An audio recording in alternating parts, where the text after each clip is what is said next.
நன்றி நன்றி நன்றி நன்றி நன்றி செல்வராஜ், நன்றி செல்வராஜ். நண்பர்கள் அனைவருக்கும் என்னுடைய அன்பான பணிவான வணக்கங்கள். என் பெயர் ஜான். நான் ஒரு குடிநோயாளி. எல்லாம் வல்ல இறைவனோட அருளாலையும் தோழமையில இணைந்து செயல்படுவதால் நான் பெற்றுக்கொள்ளக்கூடிய அனுபவம் தெம்பு நம்பிக்கையாலையும் இன்னைக்கு ஒரே ஒரு நாள் நான் குடிக்கல, தெளிவா மனநிறைவா அமைதியா வாழ என்னாலான எல்லா முயற்சிகளையும் செய்து கொண்டிருக்கின்றேன். நண்பர் செல்வராஜ் குறிப்பிட்டது போல கோயம்புத்தூர் ஒருங்கிணைப்பு குழு மனசாட்சியின் தீர்மானத்தின்படி இந்த 24 hours a day, 24 மணித்துளிகள் ஒரு நாள் அப்படின்ற புத்தகத்துல ஒவ்வொரு நாளும் ஒவ்வொரு பக்கத்தை எடுத்து வாசிச்சு அதோடைய விளக்கத்தை பார்த்து கலந்தாய்வு செய்து புத்தகத்தை நடத்திக்கிட்டு இருக்கிறோம். அதன் தொடர்ச்சியாக இன்னைக்கு நாம பார்க்க இருக்கிற பக்கம் பிப்ரவரி மாதம் 18ஆம் தேதி. ஸோ முதல்ல அந்த பிப்ரவரி மாதம் 18ஆம் தேதி சிந்தனையை வாசிச்சு அதோடைய விளக்கத்தை பார்த்து அதுக்கப்புறமா நம்ம கலந்தாய்வு செய்து திட்டத்தை நிறைவேற்றுவோம். அந்த பிப்ரவரி 18 பக்கத்தை வாசிக்குமாறு நண்பர் செல்வராஜ் அவர்களை அன்போட பணியோட கேட்டுக்கொள்றேன். ஓட்டு செல்வராஜ், பிப்ரவரி 18. நன்றி. Okay sir, okay. நன்றி சார், நன்றி சார். அதான் நான் லெக்சர் நோட் பண்ணிடுறேன்.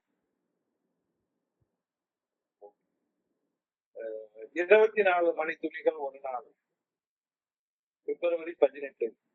ஏய தோழமையின் இன்றைய சிந்தனை. நான் குடிநோயாளியாக மாறிய பின்பு மது என் குடும்பத்தினர் மற்றும் நண்பர்களிடம் எனக்கு இருந்த அன்பில் விஷத்தை விதைத்தது. என் குறிக்கோள், என் சுயமரியாதை, என் முழு வாழ்க்கையிலும் மது விஷத்தை விதைத்தது. ஏய தோழமையில் வந்து இணையும் வரை மது என் வாழ்வில் விஷத்தை விதைத்த வண்ணம் இருந்தது. ஏய தோழமையில் வந்து இணைந்த பின்னர் வாழ்க்கை முன்பு இருந்ததை விட மகிழ்ச்சிகரமாக உள்ளது. இன்று நான் தற்கொலை செய்து கொள்ள விரும்புவதில்லை. எனவே இறையருள் பேராற்றல் மற்றும் ஏய தோழமையின் உதவியுடன் இனி மது என்னும் விஷத்தை மேலும் மேலும் என் உடம்பினுள் செலுத்திக் கொள்ள நான் விரும்புவதில்லை. மது ஒரு விஷம் என்பதை தவிர்த்து வேறு எந்த வகையிலும் மதுவை பற்றி இன்று நான் சிந்திப்பதில்லை. இந்த பயிற்சியை இனி என் மனதிற்கு நான் அளிப்பேன். இனி நான் மதுவை தொட்டால் அது என் வாழ்விற்கு விஷமாகி விடும் என்பதை நான் நம்புகின்றேனா? இன்றைக்கான தியானம். எனது உடைந்து போகக்கூடிய தன்மையை இறையருள் பேராற்றலின் எல்லையற்ற சக்தியுடன் இணைத்துக் கொள்வேன். இவ்வுலகில் உள்ள நன்மைகள் என்ற தெய்வீக சக்தியுடன் என் வாழ்வை இணைத்துக் கொள்வேன். என் துன்பங்களையும் கவலைகளையும் இறைவனது பாதங்களில் சமர்ப்பிப்பதால் எனக்கு கிடைக்கும் தெய்வீக ஈர்ப்பு வேறு எந்த ஆசைகளை அடைவதாலும் எனக்கு கிடைப்பதில்லை. ஒரு குழந்தையை தாய் பாதுகாப்புடன் அரவணைத்துக் கொள்வதால் கிடைக்கும் பாதுகாப்பை போல இறைவனின் கைகளில் என்னை ஒப்படைப்பதில் எனக்கு பாதுகாப்பு கிடைக்கின்றது. ஐயமற்ற நம்பிக்கையால் நாம் இறையருள் பேராற்றலுக்கு உகந்தவர்கள் ஆகிறோம். இறையருள் பேராற்றலை பற்றி ஆராய்ந்து அறிந்து உதவி கேட்பதால் அந்த பாதுகாப்பு கிடைப்பதில்லை. இன்றைக்கான பிரார்த்தனை. என் தொல்லைகள் அனைத்தையும் இறையருள் பேராற்றலின் பாதங்களில் வைத்துவிட்டு அவற்றை அங்கேயே விட்டுவிட வேண்டும் என நான் ஜெபிக்கின்றேன். இறையருள் பேராற்றலை முழுமையாக நம்பி அவர் என் தொல்லைகளை கவனித்துக் கொள்ள விட்டுவிட வேண்டும் எனவும் பிரார்த்திக்கின்றேன். நன்றி சார். நன்றி நன்றி நன்றி நன்றி நன்றி செல்வராஜ், நன்றி செல்வராஜ். நண்பர்கள் அனைவருக்கும் மீண்டும் ஒரு முறை என்னுடைய அன்பான பணிவான வணக்கங்களை தெரிவித்துக் கொள்றேன். என் பெயர் ஜான். நான் ஒரு குடிநோயாளி. எல்லாம் வல்ல இறைவனோட அருளாலையும் தோழமையில இணைந்து செயல்படுவதால் நான் பெற்றுக்கொள்ளக்கூடிய அனுபவம் தெம்பு நம்பிக்கையாலையும் இன்னைக்கு ஒரே ஒரு நாள் நான் குடிக்கல, தெளிவா மனநிறைவா அமைதியா வாழ என்னாலான எல்லா முயற்சிகளையும் செய்து கொண்டிருக்கின்றேன். நேற்றுக்கு சிந்தனையில வந்து மது, ஆல்கஹால் நம்முடைய உடம்புக்கு விஷம், கொஞ்சம் கொஞ்சமா சாவ நம்ம சீக்கிரமா நெருங்கி போறதற்கு மது வழிவகுக்கும் அப்படின்ற சிந்தனை நமக்கு கொடுக்கப்பட்டிருந்தது. இன்னைக்கு அதே சிந்தனை, மது விஷம் அப்படின்ற சிந்தனை இன்னொரு வகையான விஷத்தன்மை, மதுவோட இன்னொரு வகையான விஷத்தன்மையை பத்தி சொல்லுது. நான் சின்ன பிள்ளையா பிறந்து குடிநோயாளி ஆகிற வரைக்கும் என்னைய நிறைய நண்பர்கள் அன்பு செஞ்சாங்க. எங்க அப்பா, அம்மா, கூட பிறந்தவங்க, மனைவி, பிள்ளை எல்லாரும் என்னை அன்பு செஞ்சாங்க. அந்த அன்பு எல்லாமே செத்து போக வைக்கக்கூடிய விஷத்தன்மை மதுவுக்கு உண்டு. நட்பை செத்து போக வைக்கக்கூடிய தன்மை, விஷத்தன்மை மதுவுக்கு உண்டு அப்படின்ற கருத்து இன்னைக்கு சொல்லப்பட்டிருக்கிறது. Alcohol is a best remover அப்படின்னு ஒரு ஸ்டேட்மெண்ட் உண்டு. நான் சின்ன பையனா இருந்த நேரத்துல எங்க வீட்டுக்கு பக்கத்து வீட்டுல ஒரு இன்ஜினியர் குடியிருந்தாரு. அவர் டெய்லி வீட்லயே வச்சு விஸ்கி பிராந்தி எல்லாம் வாங்கி வச்சு குடிப்பாரு. எங்க வீட்டுக்கு பக்கத்து வீடுன்றதுனால எங்க அம்மா கூட அவங்க கொஞ்சம் அந்த வீட்டுக்காரம்மா கொஞ்சம் நட்போட பழகுவாங்க. நாங்க ரொம்ப லோயர் மிடில் கிளாஸ் பீப்புள், ரொம்ப பெரிய இதெல்லாம் இருக்காது. என்னைக்காச்சும் எங்க அம்மா துணி துவைக்கிறப்ப யாருடைய சட்டையிலயாச்சும் கரை எதுவும் பட்டுருச்சுதுன்னா, டேய் பக்கத்து வீட்டுல போய் அந்த இன்ஜினியர் அம்மாட்ட போய் கொஞ்சோண்டு ஒரு மூடியில கொஞ்சோண்டு பிராண்டி வாங்கிட்டு வாடா அப்படின்னு சொல்லி கேட்பாங்க. ஏன்னா எந்த இடத்துல அந்த கரை இருக்கோ அந்த கரையில கொஞ்ச நேரம் பிராண்டிய ஊத்தி அதை ஊற வச்சு துவைச்சா அந்த கரை போயிடும். துணி துவைக்கிறப்ப துணியில இருக்கக்கூடிய கரைகளை எடுக்கக்கூடிய சக்தி அந்த பிராண்டிக்கு உண்டு, ஆல்கஹால் கலந்த அந்த பிராண்டிக்கு உண்டு அப்படின்னு வாங்கிட்டு வர சொல்லுவாங்க. சொன்ன மாதிரி அது போயிடும், கரை போயிடும். கரை நீக்கக்கூடிய சக்தி ஆல்கஹாலுக்கு உண்டு.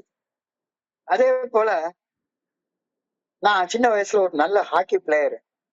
விளையாடுறப்ப ஏதாவது சிராய்ப்பு வந்துடும், காலில் ஏதாவது சின்னதா அடிபட்டுரும், ரத்தம் வந்துட்டு இருந்ததுன்னா போதும், உடனே அந்த பக்கத்து வீட்டுக்கார அம்மாட்ட கூட்டிட்டு போய் கொஞ்சோண்டு ஒரு மூடியில கொஞ்சோண்டு பிராண்டி கொடுங்க அப்படின்னு சொல்லி கேட்பாங்க.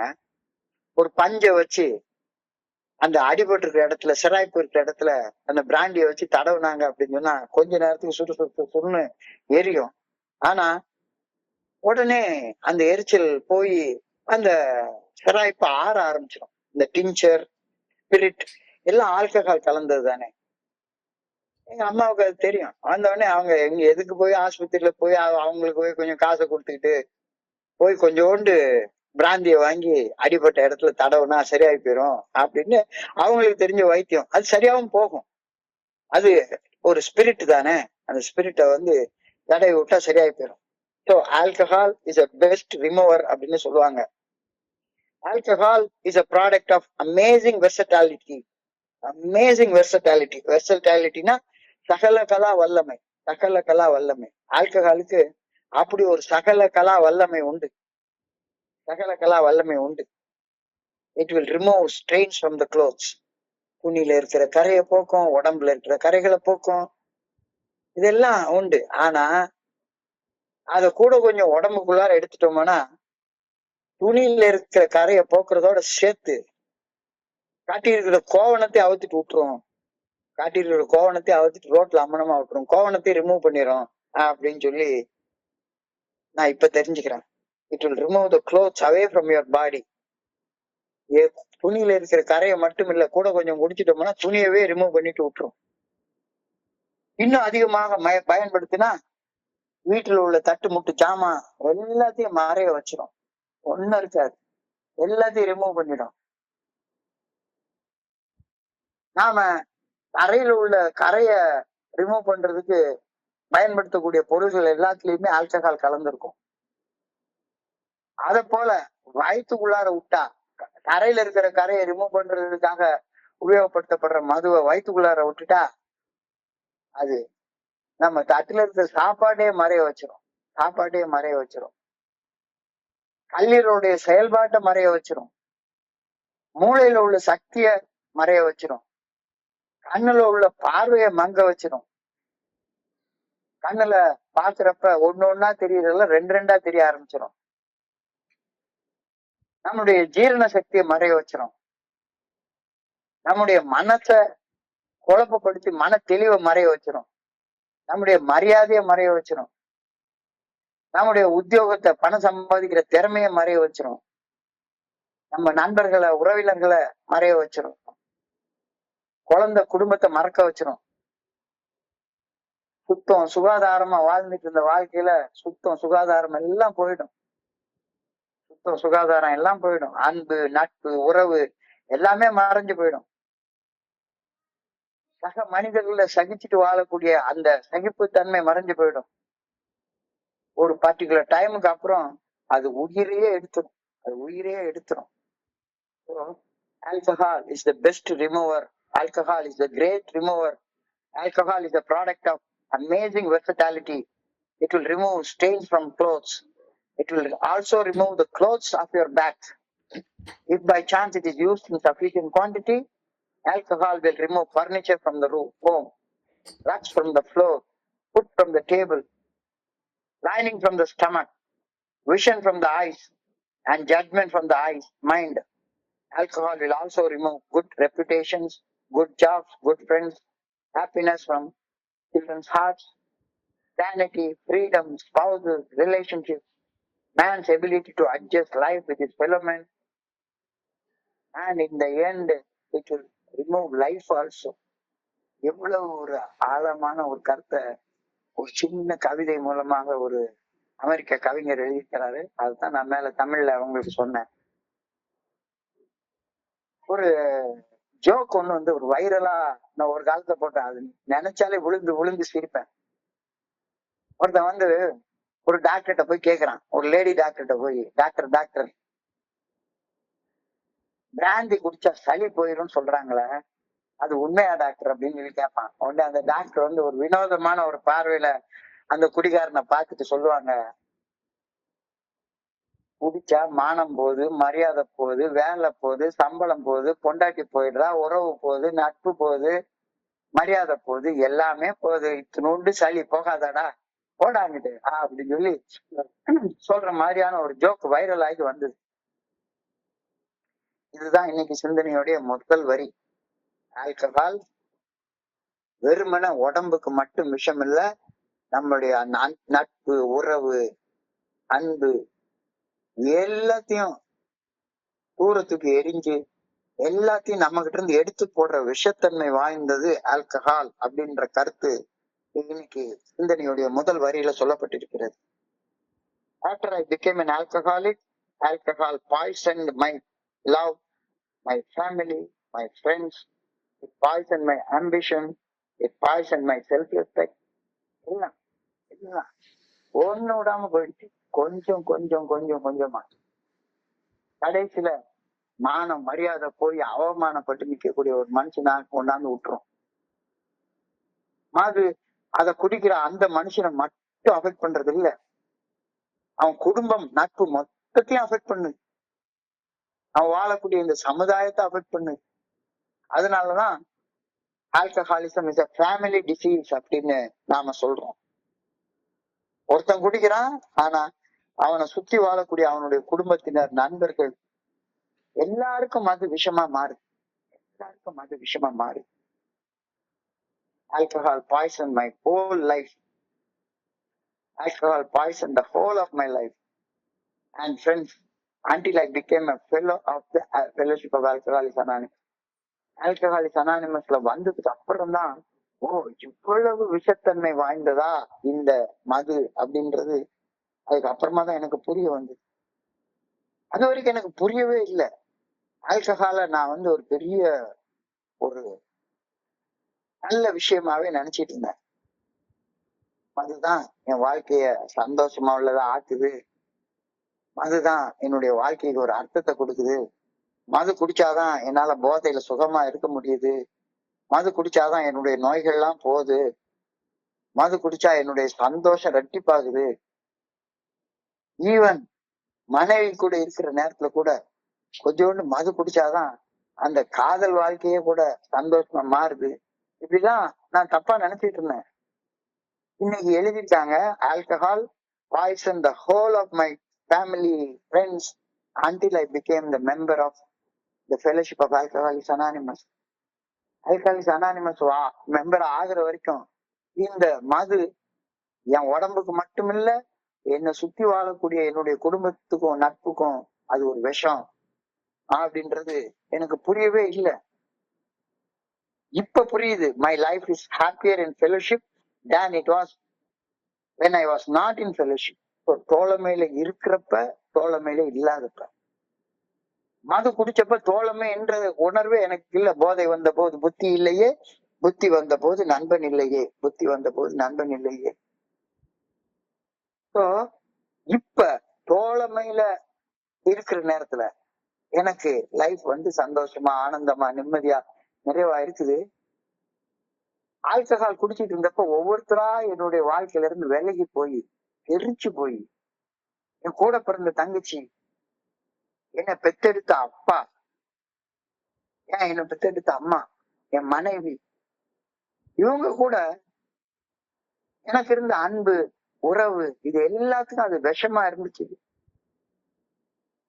போதை வந்த போது புத்தி இல்ல, புத்தி வந்த போது தோழமை இல்ல. இப்ப தெளிவான புத்தியோட செயல்படும் போது எனக்கு அந்த தோழமை உணர்வு வருது. எத்தனை நண்பர்கள், அதாவது உண்மையான நட்பு, உண்மையான அன்பு என்னன்னு இந்த மது குடிக்கிறத நிறுத்திட்டு இந்த தோழமையில வந்து இணைந்து செயல்படுறப்பதான் இது எனக்கு புரிய ஆரம்பிக்குது. போதை வந்த போது புத்தி இல்ல, போதை வந்த போது தோழமை இல்ல. இப்ப தெளிவான புத்தியோட செயல்படும் போது தோழமை உணர்வு வருது. அந்த தோழமை உணர்வு வரும்போது கூட சேர்ந்து சந்தோஷம், நிம்மதி, ஆனந்தம் எல்லாமே சேர்ந்து வருது. எப்படா இந்த நண்பர்களை பார்ப்போம், இவங்க கூட பகிர்ந்து கொள்வோம். ரொம்ப ஒரு அழகான கடமை நமக்கு இருக்கு. எவ்வளவு அழகழகான கருத்துக்கள் இந்த உலகத்துல இருக்கு. இது வந்து உணர்ந்துதான் பார்க்க முடியும். இத வார்த்தைகளால சொல்ல முடியாது. So, feeling of increased happiness in a fellowship is compared to not being in the fellowship of other drunkards. அதாவது யாரு கூட ஒற்றுமையா இருக்கிறோன்றதுதான் ரொம்ப முக்கியமானது. வந்தப்போ ஒரு வார்த்தை சொன்னாங்க, குடிக்கிற நண்பர்களை பார்க்காத, குடிக்கிற நண்பர்களை சேராத, குடிக்கிற இடங்களுக்கு போகாத அப்படின்னு சொன்னாங்க. அப்படின்னா என்ன அர்த்தம்? யார் யார் உன்னுடைய உடம்புக்கு விஷம், உன்னுடைய அன்புக்கு விஷம், உன்னுடைய நட்புக்கு விஷமா இருக்காங்களோ அவங்க கிட்ட இருந்து கொஞ்சம் விலகி இரு. ஸோ இத வந்து it can be attributed to the enhanced sense of community, beneficial growth and support system. Alcoholics அனானிமஸ்ன்றது என்னுடைய அன்பை, எனக்கு அன்பை கொடுத்து நான் என்னைக்கும் கிடைச்சிடாத ஒரு ஆதரவே எனக்கு கொடுக்குது.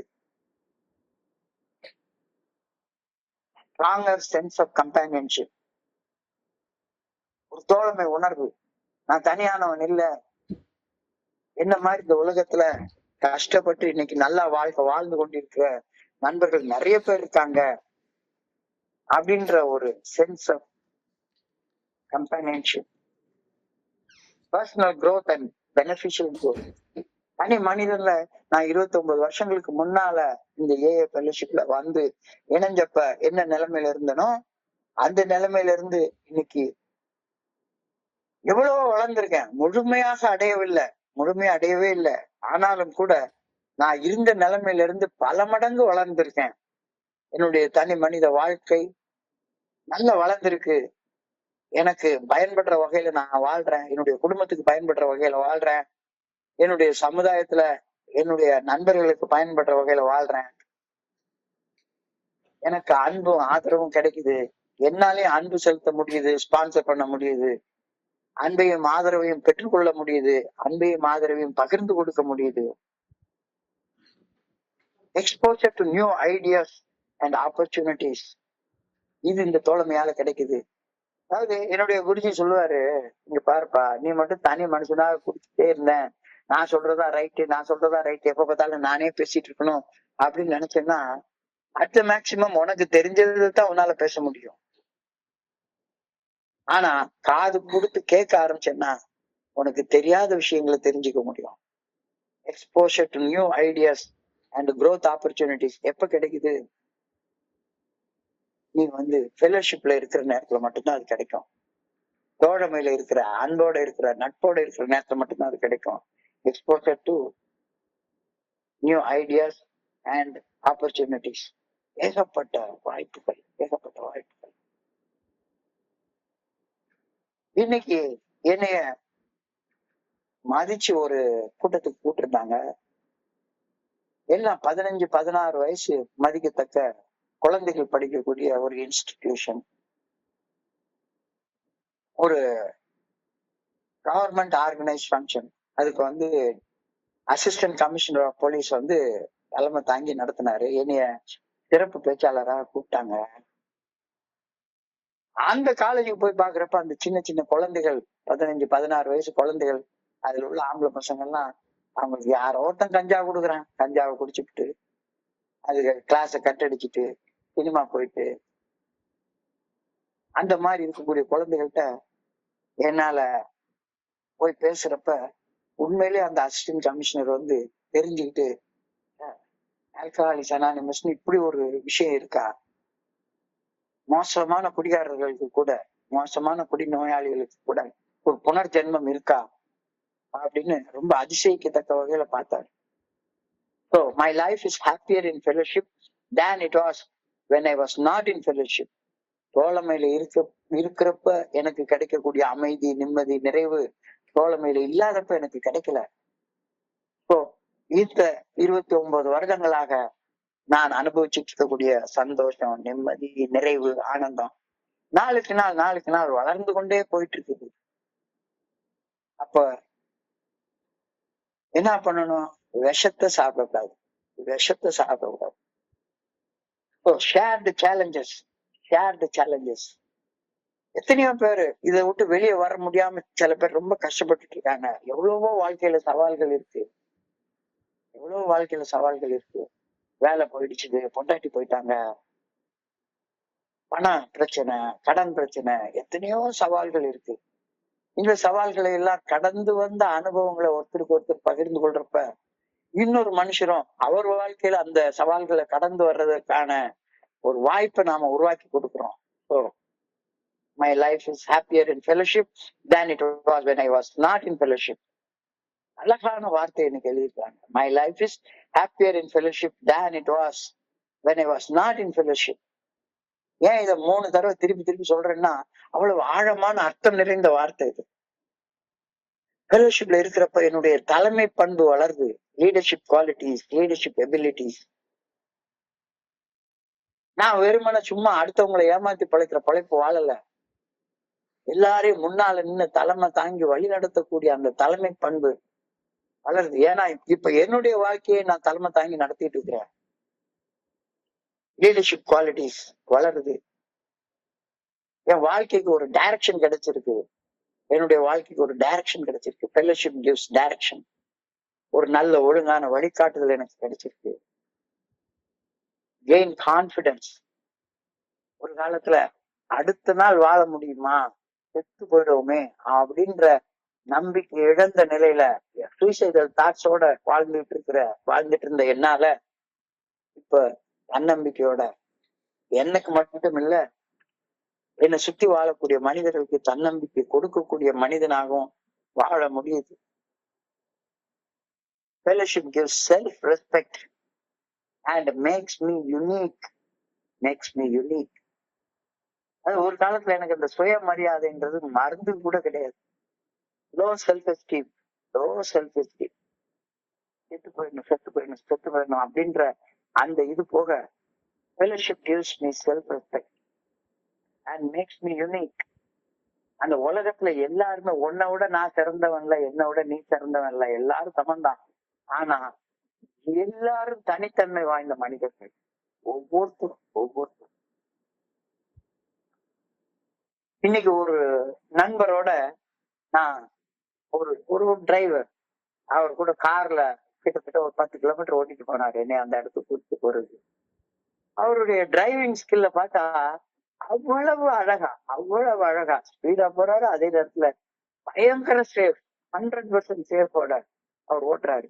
அவருடைய டிரைவிங் ஸ்கில் யூனிக். யார பார்த்து சத்தம் போடல, ரோட்ல போற மனுஷனை பார்த்து கெட்ட வார்த்தை சொல்லி பேசல, அழகா ஓட்டிட்டு போறாரு. அவ்வளவு அழகான டிரைவிங். எனக்கு அந்த டிரைவிங் கிடையாது, எனக்கு தெரியாது. எனக்கு டிரைவிங் அவ்வளவு அழகா நேர்த்தியா ஓட்டலாம் எனக்கு தெரியாது. ஓட்டுவேன் ஏதோ ஒரு வகையில. அப்ப ஒவ்வொரு மனுஷனுக்கும் ஒரு தனித்தன்மை வாய்ந்த திறமை ஆண்டவன் கொடுத்திருக்கிறான். இத எங்க புரியுது? ஃபெலோஷிப் இருக்கிறப்பதான் புரியுது. My life is happier in fellowship than it was when I was not in fellowship. Cross cultural competency and awareness. எனக்கு தெரியாத விஷயங்களை அவர்கிட்ட கத்துக்க முடியுது. கொஞ்ச நேரத்துல போனா சரிதான். எப்படி நான் வந்து டிராபிக் நெகோசியேட் பண்ணணும்,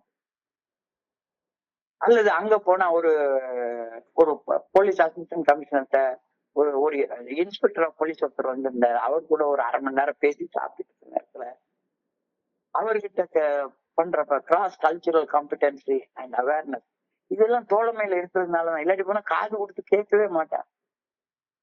காது கொடுத்து கேட்கவே மாட்டேன். எப்ப பார்த்தாலும் நான் தான் பேசணும், நீ தான் கேட்கணும் அப்படின்ற ஒரு நினைப்பு தான் எனக்கு இருக்கும். So, அந்த வார்த்தையுடைய அர்த்தம் பாருங்க. My life is happier in fellowship than it was when I was not in fellowship. Network development. இன்னைக்கு போனா நேற்றுக்கு நண்பர்கள் சொன்ன மாதிரி பல நம்பரை கொடுத்து இந்த தோழமையில இணைஞ்சு கொள்ளலாம்னு கேக்குறாங்க. இன்னைக்கு ஏன் நம்பரை 4 பேர் வாங்கிட்டாங்க. அசிஸ்டன்ட் கமிஷனர் வந்து பேசுறப்ப, சார் இப்படி ஒண்ணு இருக்குன்னு தெரியாத, உங்களுக்கு என்ன உதவி வேணாலும் நாங்க செய்யறோம். Network development, exchange of ideas, கருத்து பரிமாற்றம். அவருடைய கருத்தை என்கிட்ட சொல்றாரு, என்னுடைய கருத்தை அவர்கிட்ட சொல்றது. இதெல்லாம் எதனால நடக்குது? ஃபெலோஷிப், தோழமையால் நடக்கிறது. Purpose of life is clarified அப்படின்னு சொல்றாங்க. செயல் நோக்கம் தெளிவா தெரியுது. என் கடன் பணி செய்து கிடப்பதுவே. செயல் நோக்கம் தெளிவா தெரியுது. இதெல்லாம் என்ன?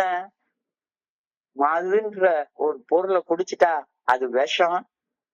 இது எல்லாத்தையும் தோழமை எல்லாத்தையும் அடிச்சு சாவடிச்சிரும்,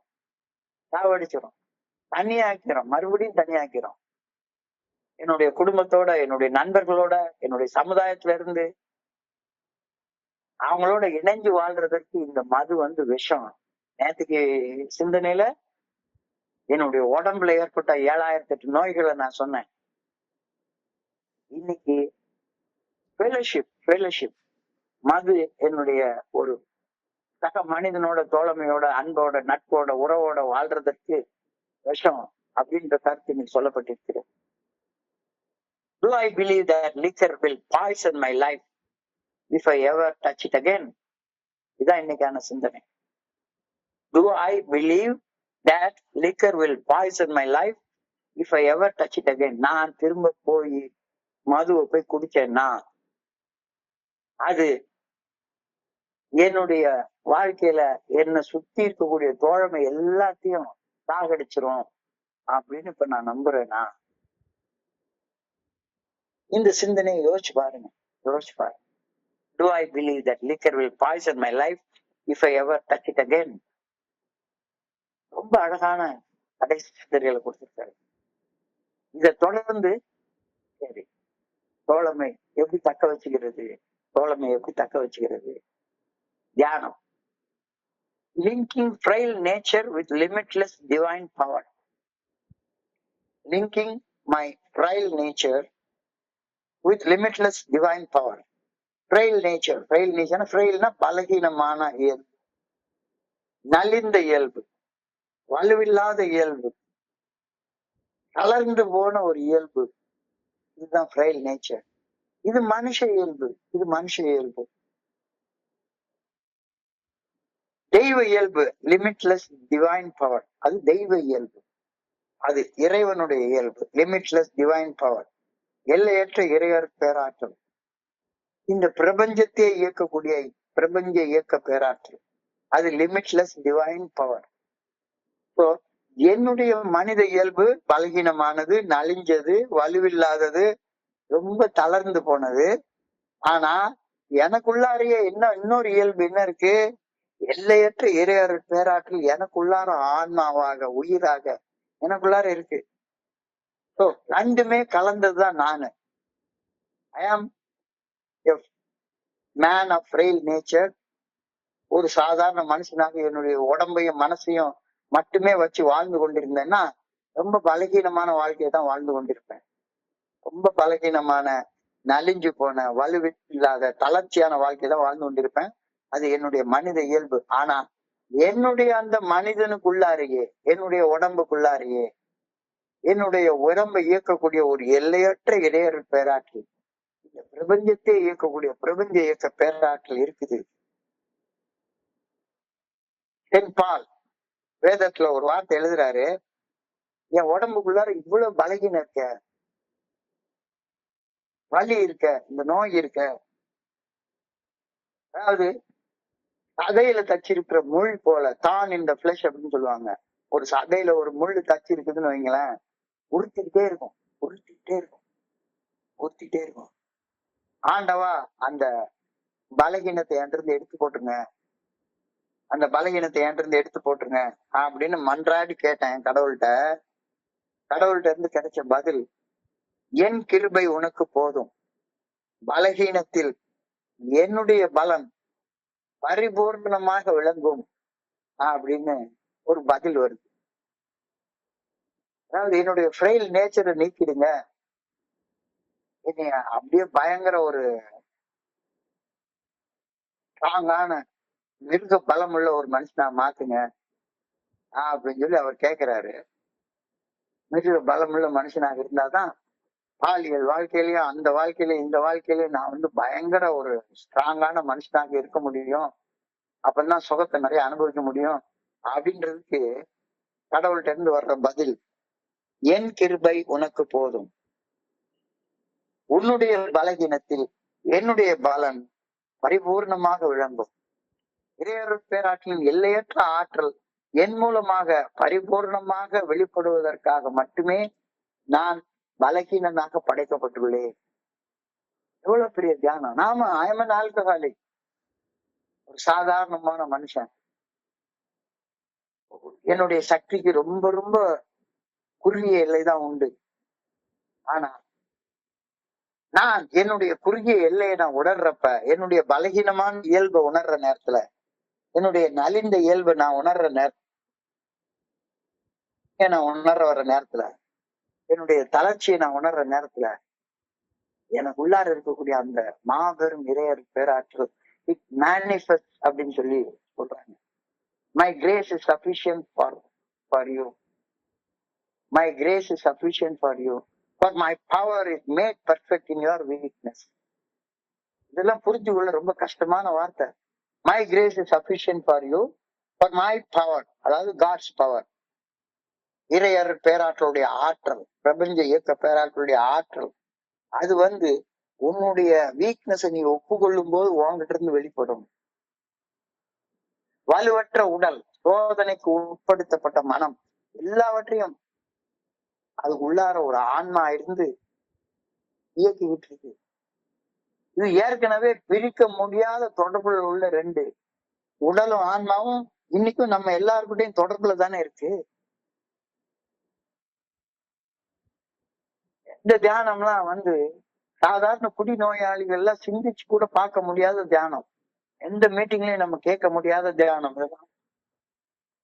nature as a teacher, the natural world, despite its immense and sometimes destructive power, also demonstrates incredible resilience and regeneration, teaching humans about their own capacity for strength and survival amidst hardship. ஏகப்பட்ட நோய்கள் வருது. ஒரு நண்பரை நான் பார்த்தேன், ஒரு நண்பரை பார்த்தேன், அவருக்கு 50% cirrhosis of the liver, 50% cirrhosis of the liver. எப்படி வந்தது? குடிச்சு குடிச்சு குடிச்சு குடிச்சு கல்லீரல் அழுகியே போச்சு. ஸோ அவர் தனக்குள்ளார உள்ள அந்த மனித இயல்பை தன்னைத்தானே அழிச்சு கொள்வதற்காக பயன்படுத்திட்டு இருக்கிறாரு. அப்ப அவர் தன்னுடைய அந்த இயலாமையை ஒப்புக்கொள்ற நேரத்துல அவருக்குள்ளார இருக்கக்கூடிய சக்தி, it demonstrates incredible resilience and regeneration, teaching humans about their own capacity for strength and survival amidst hardship. புத்திலையும் அதே இயலாமைதான் இருக்கு. ஒரு கேடுகட்ட உலகத்துக்கு நடுவுலதான் வாழ்ந்து கொண்டிருக்கிறேன். ஆனாலும் கூட என்னுடைய தனி மனித இயலாமைய, அந்த பவர்லெஸ்னஸ, அந்த அன்மேனேஜபிலிட்டிய நான் முழு மனதாக ஒப்புக்கொள்ற நேரத்துல ஐ டெவலப் இன்கிரெடிபிள் ரெசிலியன்ஸ். அந்த அந்த நண்பரை ஒரு 3 மாசம் 3.5 மாசம் குடிக்காம இருந்துட்டு இன்னொரு தடவை டெஸ்ட் எழுத போறப்ப 50% அழுகி போயிருந்த கல்லீரல் 80% வளர்ந்துருக்குது அப்படின்னு ரிசல்ட் வந்தது. மனுஷனுடைய முகத்துல சோர்வு இருந்த மனுஷன் முகத்துல ஒரு உற்சாகம். சோ இப்போ இந்த வார்த்தையை பாருங்க, my grace is sufficient for you, but my power is made perfect in your weakness.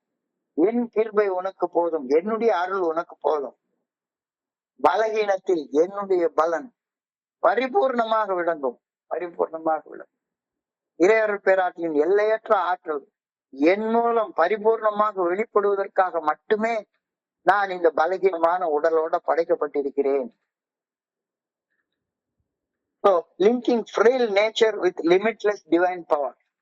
ரெண்டையும் ஒண்ணு சேர்த்து தியானம் பண்ணி பாரு. Inner strength versus external strength. ஆன்ம பலம், கண்ணுக்கு புலப்படக்கூடிய உடல் பலம். ஆன்ம பலம் பெருசா, உடல் பலம் பெருசா? எவ்வளவு பெரிய பெரிய பெரிய பெரிய பெரிய எக்ஸசைஸ் பண்ணி என்னதான் பண்ணாலும் சரிதான் 50 வயசுல 60 வயசுல 70 வயசுல தளரத்தான் போற. ஆன்மாவிற்கு பலம் நீ வாக்கிங் போறதால உனக்கு கிடைக்கிறது இல்ல. நீ டெய்லி உட்கார்ந்து ஜிம்முக்கு போய் எக்ஸசைஸ் பண்றதுனால ஆன்ம பலம் கிடைக்கிறது இல்ல. ஜிம்முக்கு போறது வேண்டாம்னு சொல்லல. ஆனா உன்னுடைய ஆன்ம பலம் உன்னுடைய உடல்ல இருந்து உன்னுடைய மனசுல இருந்து உனக்கு கிடைக்கிறது கிடையாது. உடலும் மனமும் தங்களுக்கு ஆன்மாவுடன் ஏற்கனவே இருக்கும் அந்த உள்ளார்ந்த இணைப்பை, அந்த உள்ளார்ந்த தொடர்பை, அந்த உள்ளார்ந்த லிங்கை அறிவதால் மட்டுமே வலுவூட்டப்படுகின்றன. Link frail nature of your body, your mind with the limitless divine power. With limitless divine power. இதெல்லாம் குடிநோயாளிகள் பேசக்கூடிய பேச்சாங்க. ஆனா நம்ம சிந்தனையில இதை கொடுத்திருக்கிறாங்களே. What is your inner strength? What is your external strength? உள்ளுறுதி காண்பதுதான் வாழ்க்கையிலே உண்மையரம். உள்ளுறுதி அது என்ன? Inner strength. இன்னர் ஸ்ட்ரென்த், அந்த இன்னர் ஸ்ட்ரென்த் தான் லிமிட்லெஸ் டிவைன் பவர் உனக்குள்ளார இருக்கு. எங்கேயும் போய் வெளியே தேடாத. இருக்கும் இடத்தை விட்டு இல்லாத இடம் தேடி வேஷம் போட்டு சடங்கு சம்பிரதாயம் பண்ணி தேடாத. உனக்குள்ளார இருக்கிற அந்த இறை சக்தியை உணர்வதற்கு இன்னைக்கு சொன்ன மாதிரி அந்த ஆன்மீக உணவை தினசரி உட்கொள்ளு. உடலுக்கு உணவு கொடு, மனசுக்கு உணவு கொடு. அதே அளவு ஆன்மீகத்துக்கும் உணவு கொடு. தனியா ஒரு நேரம் ஒரு 5 நிமிஷம் 10 நிமிஷம் டெய்லி உட்கார்ந்து உன்னுடைய ஆன்மாவை பலப்படுத்து. உள்ளுறுதியை உணராத மனிதன் அழிவுக்கு தன் உடல் மன சொற்ப ஆற்றலை பயன்படுத்துகின்றான் அப்படின்ற ஒரு கருத்து சொல்லப்படுகிறது. உனக்குள்ளார இருக்கக்கூடிய அந்த லிமிட்லெஸ் டிவைன் பவரை நீ உணரலைன்னா, உன்னுடைய உள்ளுறுதியை உணரலைன்னா, உன்னுடைய உடல் மனசுல இருக்கக்கூடிய சொற்ப ஆற்றலை ஒண்ணு நீயே அழிச்சு கொள்வதற்கு தான் பயன்படுத்துவ. ஒண்ணு நீயே அழிச்சு கொள்வதற்கு தான் பயன்படுத்துவ. One who does not realize his own limitless divine power will use his limited human power to destroy himself. One who does not realize his own limitless divine power, தனக்குள்ளார இருக்கக்கூடிய எல்லையற்ற அந்த இறை ஆற்றலை, பேராற்றலை உணராத ஒரு மனுஷன் தன்னுடைய உடல் மன சக்திகளை வச்சு கவலைப்பட்டு என்ன செய்யறது, ஏது செய்யறது, எல்லாம் நஷ்டமா போயிட்டே இருக்க. காலில் வலிக்குத, கையில வலிக்குத, தலையில வலிக்குத, எனக்கு அது வந்திருக்குமோ இது வந்திருக்குமோ அப்படின்னு கவலைப்பட்டு எரிச்சல் பட்டு பயப்பட்டு கோவப்பட்டு சந்தேகப்பட்டு தன்னைத்தானே அழிச்சு கொண்டே இருப்பான். So one who does not realize his own limitless divine power will use his limited human power to destroy himself.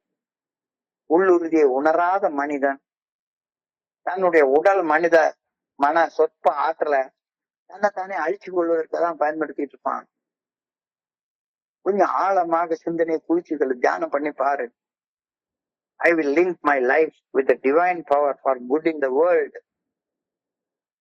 எனக்குள்ளார கொஞ்சோண்டு சக்தி இருக்கு. எனக்குள்ளார எல்லையற்ற சக்தி இருக்கு. என்னுடைய உடலுக்கும் மனசுக்கும் கொஞ்சோண்டு சக்தி இருக்கு. இந்த கொஞ்சோண்டு சக்திய உள்ள இருந்து அந்த உள் உறுதியை டிரா பண்ணி லா ஆஃப் அட்ராக்ஷன் சொல்றாங்கல்ல, லா ஆஃப் அட்ராக்ஷன். எல்லையற்ற சக்தி எனக்குள்ளார இருக்குது. அந்த எல்லையற்ற சக்தியை நான் அதுக்காக உபயோகப்படுத்துவேன். உணர்வு பூர்வமாக ஜெபிப்பது வேண்டாம். உன்னுடைய கவலைய தொல்லைய கடவுளுடைய பாதத்துல சமர்ப்பிச்சுட்டு எழும்பி வந்துடுறதுதான் பிரார்த்தனை.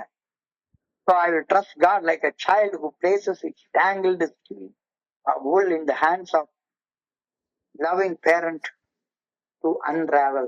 அதாவது ஒரு சின்ன குழந்தைகிட்ட போய் சிக்கல் பிடிச்ச ஒரு நூல் கண்டை கொடுத்தோம்னு வைங்களேன், அந்த நூல் கண்டை சின்ன குழந்தை எப்படி எடுக்கும்? அம்மா எனக்கு எடுக்க தெரியல அப்படின்னு அம்மா கையில கொடுத்துட்டு அம்மா எடுத்து கொடுத்துருவாங்க. அம்மா எடுத்து கொடுத்துருவாங்க. அந்த அம்மா மாதிரி உன்னுடைய ஆண்டவனை நீ பாரு. எனக்கு தீர்க்க முடியாத ஒரு சிக்கல் இருக்கு, ஒரு சின்ன குழந்தை கையில சிக்குன்னு சிக்கிட்டு இருக்கிற ஒரு சிக்கல் எடுக்க முடியாத ஒரு நூல் கண்டு இருக்கு. ஆனா அந்த சிக்கல் அந்த குழந்தைக்கு எடுக்க முடியல. அம்மாவை நம்பி அம்மா இந்த சிக்கலை எடுத்து கொடு அப்படின்ட்டு அது பாட்டு விளையாட போயிடுது. திரும்பி வந்து பார்த்தா அம்மா அந்த சிக்கலை எடுத்து கையில ஒட்டி கொடுத்துடுறாங்க. அம்மாவை அப்பாவை நம்பி அவங்க கையில ஒரு சிக்கலை கொடுத்துட்டு விளையாட போறது போல, நான் எவ்வளவு முயன்றாலும் தீர்க்க முடியாத அந்த சிக்கலை கடவுளை நம்பி அந்த சிக்கலை அவர் தீர்த்து வைப்பார் அப்படின்ற நம்பிக்கையோட அவருடைய பாதத்துல வச்சுட்டு அவரை கையெடுத்து கும்பிட்டுட்டு அவருடைய பாதத்துல வச்சுட்டு நான் பாட்டுக்கு ஏன் வேலையை பார்த்துட்டு இருக்கேன், வேற சிக்கல் அவர் பார்த்துருவாரு அப்படின்னு வாழு அப்படின்ற கருத்து இன்றைக்கு தியானத்துல சொல்லப்பட்டிருக்கிறது. என்னுடைய சிக்கல் தீரும்னு நம்புறது சிக்கலை தீர்த்து வைக்கும். ஆண்டவா என் சிக்கல் தீரலன்னு நச்சரிச்சுக்கிட்டே பிரேயர் பண்ணிட்டே இருக்கிறது உன்னுடைய சிக்கலை தீர்த்து வைக்கவே வைக்காது. I pray that I may pull all my difficulties in God's hands and have them solved. I pray that என் கையில இருக்கக்கூடிய எல்லா சிக்கலையும் அவர் பாதத்துல வச்சுட்டு நான் பாட்டுக்கு என் வேலையை செஞ்சுட்டு, நிறைய சிக்கல் இருக்கு. குடிச்சு 20 வருஷம் குடிச்சதுனால உடம்பு சிக்கல், பொருளாதார சிக்கல், அந்த சிக்கல் இந்த சிக்கல், எக்கச்சக்கமான சிக்கல் இருக்கு. ஆனா இன்னைக்கு ஒரு நாள் இத்தனை சிக்கல் இருக்கியா கொஞ்சம் பாத்துக்க, இன்னைக்கு நான் வந்து அந்த விஷத்தை குடிக்க மாட்டேன். ஆனாலும் வாழ்க்கையில சிக்கல் இருக்கு, அந்த சிக்கல் எல்லாம் உன் பாதத்துல வச்சிடறேன், பார்த்து செய் அப்படின்னு சொல்லிட்டு என் பாட்டுக்கு அதே சிரிப்போட அதே புன்னகையோட என்னுடைய சமுதாயத்துல அன்போட நட்போட எல்லாரு கூடயும் நான் பேசிட்டு இருக்க நேரத்துல அந்த சிக்கலை அவர் தீர்த்து எடுத்து கொடுத்துடுறாரு. சிக்கலே இல்ல.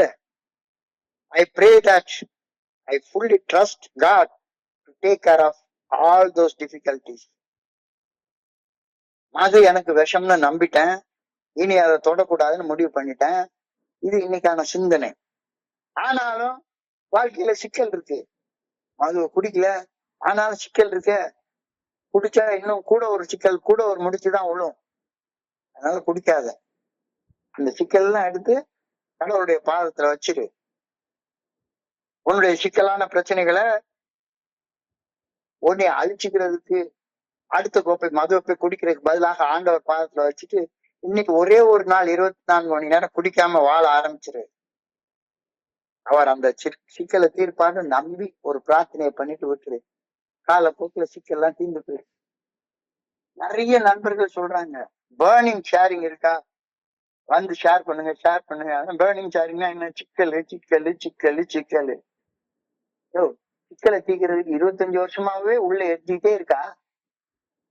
இன்னமும் உன்னுடைய சிக்கலை ஆண்டவருடைய பாதத்துல வச்சு அவர் தீர்ப்பார்ன்ற நம்பிக்கை உனக்கு வரலையா? விஷத்தை குடிக்கிற மாதிரி ஏதாவது ஒரு அடிக்டிவ் பிஹேவியரை இன்னும் வச்சுக்கிட்டே இருக்க வேண்டாம். ஒரு குழந்தை சிக்கல் எடுக்க முடியாதுன்னா அம்மா கையில கொடுத்துட்டு அது பாட்டுக்கு விளையாட போகுது. விளையாடி முடிச்சுட்டு வந்தா அம்மா அழகா சிக்கலை தீர்த்து வச்சிருக்காங்க, குழந்தை சந்தோஷமா இருக்கு. அதே மாதிரி கடவுள் பாதத்துல உன்னுடைய சிக்கலை வச்சிரு. நீ விளையாடி முடிச்சுட்டு வர நேரத்துல சிக்கலை தீர்த்து கையில கொடுத்துருக்க போறாரு, ஒரு பிரச்சனை கிடையாது, எல்லாம் நல்லா இருக்கும். ஒரு அழகான சிந்தனை இன்னைக்கு கொடுத்துருக்குறாங்க. மிக அற்புதமான இன்றைய பகுதியை படிக்கிறப்ப என் மனதை கடந்த சிந்தனைகளை உங்களோட பகிர்ந்து கொள்ள இந்த அற்புதமான வாய்ப்பை வழங்கிட இந்த குழுவிற்கு என்னுடைய பணிவான நன்றிகளை தெரிவித்துக் கொள்றேன். பொறுமையாக கேட்ட ஒவ்வொரு நண்பருக்கும் என்னுடைய பணிவான நன்றிகள். இந்த இரவு பொழுது நண்பர்களுக்கு இனிமையான இரவாக அமைய இறைவனை நான் பணிவுடன் வேண்டிக் கொள்கின்றேன். நன்றி நன்றி நன்றி நன்றி நன்றி நன்றி நன்றி. வாழ்க வையகம், வாழ்க வளமுடன். Thank you thank you thank you. Over to you Selvaraj. Thank you very much, thank you very much.